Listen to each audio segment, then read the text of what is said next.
To class. आज Mirabai the अंतिम पद उपदेश की प्रसंग सहित व्याख्या करवा रही हूँ। उपदेश। नहीं ऐसो जन्म बारंबार, कि ऐसा जन्म बार बार नहीं मिलता।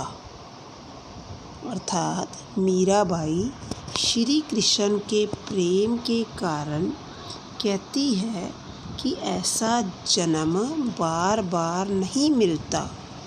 ना जाने कि मैंने ज़रूर अवश्य ही कोई पुण्य खटे हैं, कुछ पुण्य अर्थात अच्छे काम किए हैं जो मुझे मनुष्य का जन्म प्राप्त हुआ है, और ऐसा जन्म प्राप्त हुआ है जिसमें मैं भगवान श्री कृष्ण के दर्शन कर सकती हूँ। उपदेश दे रही है मीराबाई हमें कि ऐसा जन्म मिला है कि जिससे प्रति क्षण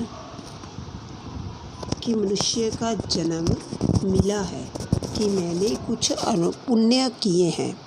बढ़त बढ़त छिन घटत पल, जैसे जैसे मनुष्य शरीर प्रति क्षण बढ़ता रहता है, वैसे ही उसका हर पल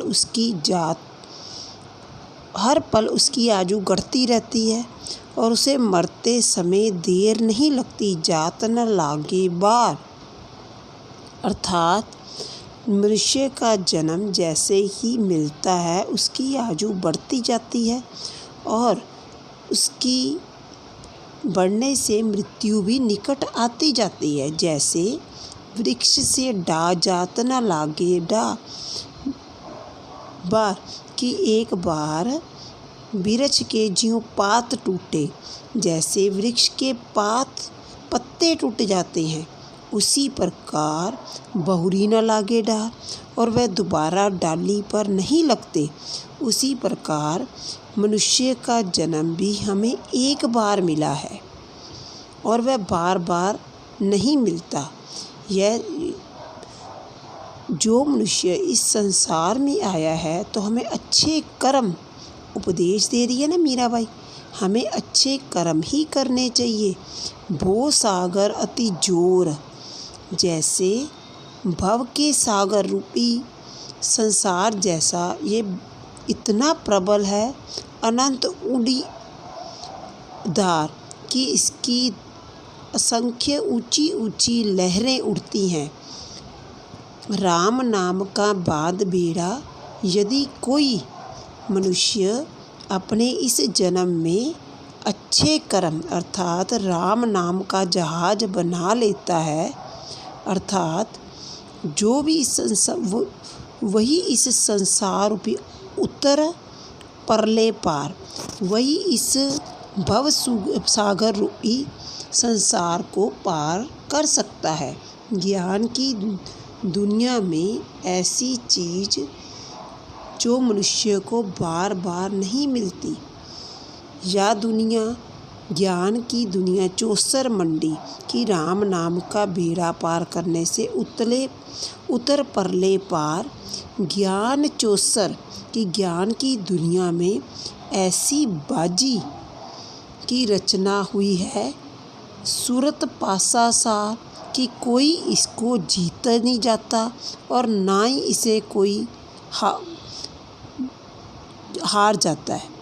मतलब इसे ना हम जीत सकते हैं ना हार सकते हैं, सब अपनी अपनी बाजी खेल कर एक ना एक दिन इस संसार रूपी सागर को छोड़ देते हैं।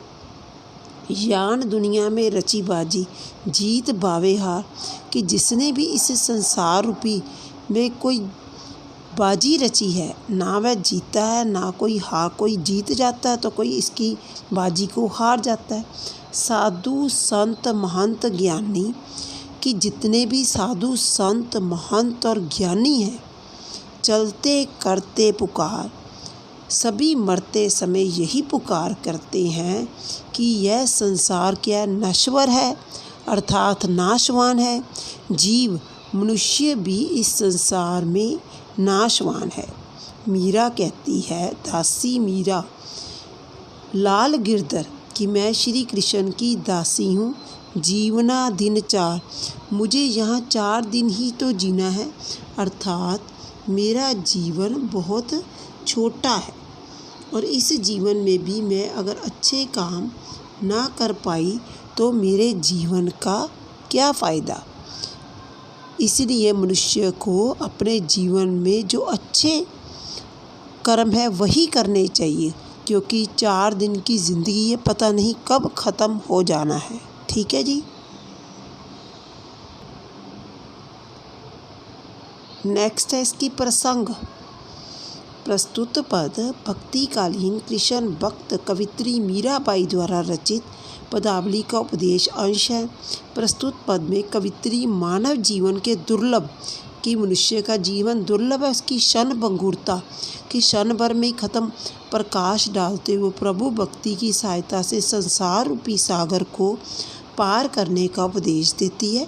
पहले प्रसंग लिखना है, फिर आपकी आ जाएगी व्याख्या और अंत में विशेष वही पहले 2 लाइन्स है पहले से रिलेटेड। विशेष में आ जाएगा कि मीरा ने मानव जीवन को क्षण भंगुर मानते हुए प्रभु के नाम रूपी संवरण द्वारा संसार रूपी सागर से पार होने का उपदेश दिया है। राजस्थानी मिश्रित ब्रज भाषा अनुप्रास पुनरुक्ति रूपक अलंकार है, प्रतीकात्मकता विद्यमान है। ठीक है जी। प्रसंग, व्याख्या और विशेष मीराबाई के अंतिम पद उपदेश में। ठीक है जी। हाँ जी। नेक्स्ट है जी इसका क्वेश्चन चौथा, लास्ट क्वेश्चन है मीराबाई का। पाठ्य पुस्तकों में संकलित किए पदों के आधार पर मीराबाई की भक्ति भावना में विरह का चित्रण करें। मीराबाई की भक्ति माधुर्य भाव से परिपूर्ण है। उसकी भक्ति में प्रेम की पीड़ा और पूर्ण समर्पण की भावना के दर्शन होते हैं। उनकी प्रेम की पीड़ा को मिटाने वाले उनके प्रियतम श्री कृष्ण हैं। वे कहती हैं, मीरा की प्रभु पीर मिटेगी जब वेद सांवलिया कि जब भगवान स्वयं उसके वैद्य अर्थात उसकी बीमारी को दूर करने वाले होंगे, तभी उसकी पीड़ा दर्द मिटेगा, अर्थात जब उसे भगवान के साक्षात दर्शन होंगे।